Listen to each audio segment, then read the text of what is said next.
आता या महत्त्वाच्या बातम्यानंतर बातम्यांचा वेगवान आढावा घेऊयात सुपरफास्ट 100 मध्ये। छत्रपती संभाजीनगरमध्ये अतिवृष्टीग्रस्तांसाठी उद्धव ठाकरेंच्या उपस्थितीत हंबरडा मोर्चा काढण्यात आला। संपूर्ण कर्जमाफीसह हेक्टरी 50,000 रुपये द्या, पीक विम्याचे निकष पूर्ववत ठेवा, पशुधनासाठी निकष शिथिल करून मदत द्या अशी मागणी ठाकरेंनी यावेळी केली।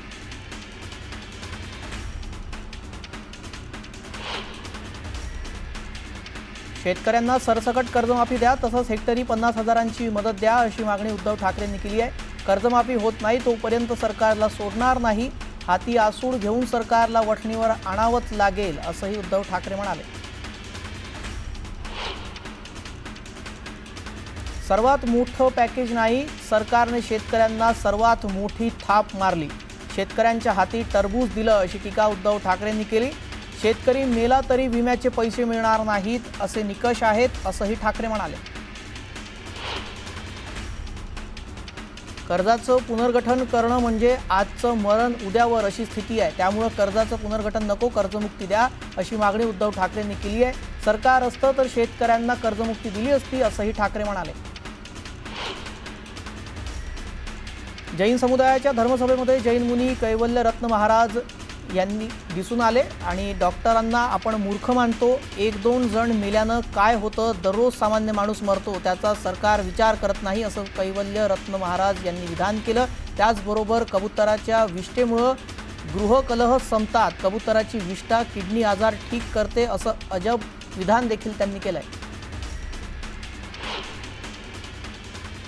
जे सत्तेत बसलेत त्यांना साधू संतांनी बसवलंय, आम्ही घरोघरी पोहोचलो आणि प्रचार केला, त्यानंतर देवेंद्र फडणवीस मुख्यमंत्री झालेत, आम्ही साधू संत रस्त्यावर उतरू असा इशाराही स्वरूपानंदजी महाराज यांनी दिलाय। जैन मुनींकडून शांतीदूत जनकल्याण पार्टीची घोषणा करण्यात आली आहे। आमची पार्टी महापालिका निवडणुका लढवणार, पालिका निवडणुकीत उमेदवार उभे करणार अशी घोषणा देखील जैन मुनींनी केली आहे। आमचं चिन्ह कबूतर असणार असंही जैन मुनी म्हणाले।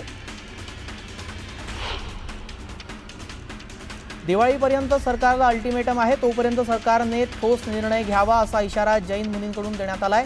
दादरचा कबूतरखाना पुन्हा सुरू करा अशी मागणी करण्यात आली आहे। संग्राम जगताप यांच्या वादग्रस्त विधानावरून अजित पवारांनी संताप व्यक्त केला आहे। असं वक्तव्य करणं अतिशय चुकीचं आहे, आम्ही त्यांना कारणे दाखवा नोटीस पाठवणार आहोत।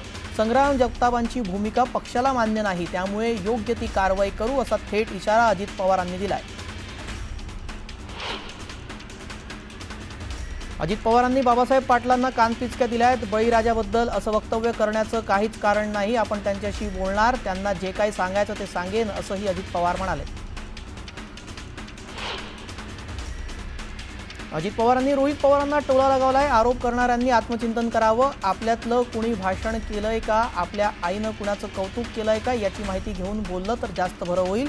काही जण उत्साहाच्या भरात स्टेटमेंट करून मोकळे होतात, मात्र तो उत्साह कधी कधी अडचणीचा ठरतो असाही हल्लाबोल अजित पवारांनी केला।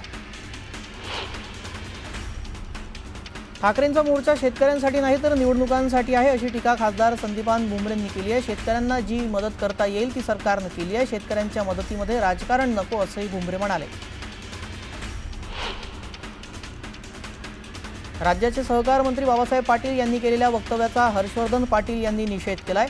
शेतकऱ्यांच्या जखमेवर मीठ सोडू नका, शेतकरी सध्या अडचणीत आहे, त्यामुळे सरकारने कर्जमाफीचा निर्णय लवकरात लवकर घ्यावा अशी मागणीही हर्षवर्धन पाटलांनी केली आहे। सरकारने शेतकऱ्यांसाठी जाहीर केलेल्या पॅकेजवर खासदार ओमराजे निंबाळकरांनी टीका केली आहे। पूरग्रस्तांसाठी जाहीर केलेले 31,000 कोटींचे पॅकेज म्हणजे शेतकऱ्यांच्या कोपराला गूळ लावण्याचा प्रकार असल्याची टीका खासदार ओमराजे निंबाळकरांनी केली। जयकुमार गोरेंनी वडेट्टीवारांवर हल्लाबोल केलाय, जाती जातीत आणि समाजात भांडण लावून स्वतःच्या पोळ्या भाजून घेऊ नयेत, राजकारणाची मैदानं वेगळी आहेत, त्यामुळे जाती आणि समाजात भांडणं लावून राजकारण करू नये असा थेट इशारा गोरेंनी वडेट्टीवारांना दिलाय।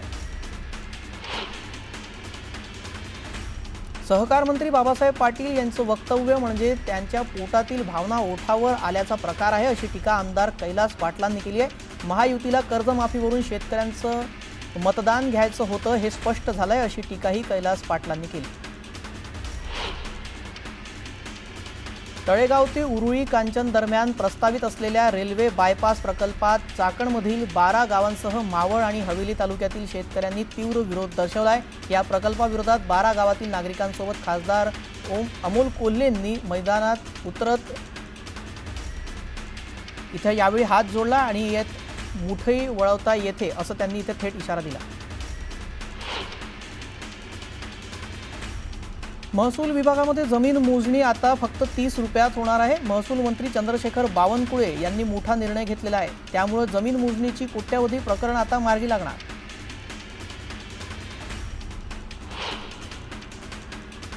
दिल्लीमध्ये झालेल्या 98व्या अखिल भारतीय मराठी साहित्य संमेलनामध्ये प्रकाशन कट्ट्यावर विविध जिल्ह्यातील लेखकांच्या साहित्याचं प्रकाशन करण्यात आलं। नव्यानं प्रकाशित झालेल्या 80 पुस्तकांमध्ये गणेश चप्पलवार यांनी लिहिलेल्या कृषी पर्यटन उद्योगांची यशोगाथा याचाही समावेश होता।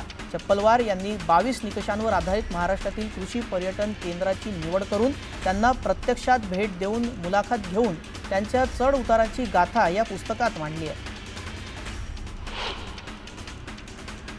चंद्रपूर जिल्ह्यातील शेवटच्या टोकावर असलेल्या जिवती तालुक्यामध्ये पावसामुळे पिकाचं अतोनात नुकसान झालंय। या पार्श्वभूमीवर शेतकरी संघटनेच्या दीपक चटप यांच्यासह शेतकऱ्यांनी तालुका कार्यालयात धडक दिली। यावेळी नुकसान मदतीपासून वंचित ठेवण्यासह 7/12 बंद करण्याचे प्रकार तात्काळ न थांबविल्यास तीव्र आंदोलन करू असा इशारा शेतकऱ्यांनी दिला। बीडच्या केस तालुक्यातील कोरडेवाडी येथे साठवण तलाव उभारण्याच्या मागणीसाठी जलसमाधी आंदोलन करण्यात आलंय। शेकडो ग्रामस्थांनी यात सहभाग घेतला असून मागील 6 दिवसांपासून हे आंदोलन सुरू आहे। पालघरमधील वाढवणसह परिसराला पोलीस छावणीचं स्वरूप प्राप्त झाल्याचं दिसतंय। प्रचंड पोलीस बंदोबस्तात केंद्र सरकारच्या वाढवण बंदर प्रकल्पाचं सर्वेक्षण सुरू आहे। यालाच विरोध करत स्थानिकांनी वाढवण विरोधात घोषणाबाजी केली। जळगावच्या रावेर नगरपालिकेच्या प्रारूप मतदार याद्यांमध्ये प्रचंड घोळ असल्याची तक्रार इच्छुक उमेदवार रवींद्र महाजन यांनी केली आहे। जवळपास 200हून अधिक नावे वेगवेगळ्या प्रभागात गेल्यानं मतदारांमध्ये संभ्रम निर्माण झालाय। प्रशासनानं या याद्या तात्काळ दुरुस्ती कराव्यात अशी मागणीही करण्यात आली आहे। शिर्डी नगर परिषदेच्या मतदार याद्यांमध्ये घोळ असल्याचा आरोप करत काँग्रेसने नगर परिषद निवडणुकीवर बहिष्कार घालण्याचा निर्णय घेतलाय। मतदार यादीतील घोळ मिटेपर्यंत निवडणूक प्रक्रियेत सहभागी न होण्याचा निर्णय घेण्यात आलाय। बीडच्या अंबाजोगाई तालुक्यामध्ये क्षुल्लक कारणावरून तरुणांवर प्राणघातक हल्ला करण्यात आलेला आहे। या प्रकरणी पोलिसांनी 8 जणांवर गुन्हा दाखल केलाय।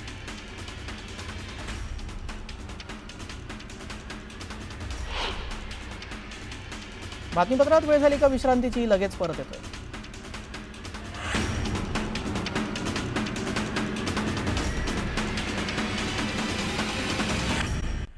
विश्रांतीनंतर बातमीपत्रात आपलं स्वागत। आता बातम्यांचा वेगवान आढावा घेऊयात सुपरफास्ट 100 मध्ये। बुलढाण्याच्या शेगावमध्ये सम्राट चौकात भाजीपाल्याच्या किरकोळ वादातून मारहाण करण्यात आली आहे। मारहाण झालेल्या गरोदर मातेच्या पोटातील 2 महिन्याच्या बाळाचा मृत्यू झाला। पोलिसात तक्रार दाखल करण्यासाठी पोहोचलेल्या पीडित कुटुंबाला तब्बल 3 तास पोलिसांनी बसवून ठेवल्यानं उपचारास उशीर होऊन बाळ दगावल्याचा आरोप करण्यात आलाय।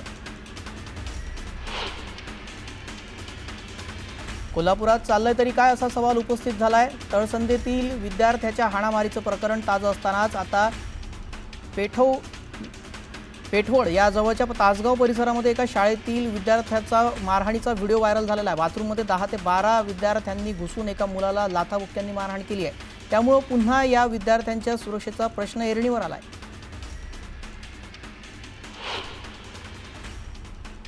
खेड तालुक्यातील जालिंदर नगर शाळेला शिक्षण मंत्री दादा भुसेंनी भेट दिली। यावेळी शाळेच्या जाहीर कार्यक्रमामध्ये ग्रामस्थांनी शिक्षण मंत्री दादा भुसेंकडे वारे गुरुजींची बदली रद्द करण्याची मागणी केली। खेड तालुक्यातील जालिंदर नगर शाळेनं इंग्लंडमध्ये झालेल्या T4 एज्युकेशन स्पर्धेमध्ये जगात प्रथम क्रमांक पटकावला आहे। या यशामागे असलेल्या दत्तात्रय वारे गुरुजींची नुकतीच प्रस्तावित बदली मावळ तालुक्यातील दुर्गम भागात झाल्यानं शिक्षण विभागाच्या कार्यपद्धतीवर आता टीकेची झोड उठू लागली आहे। बातमीपत्रात वेळ झाली का विश्रांतीची, लगेच परत येतोय।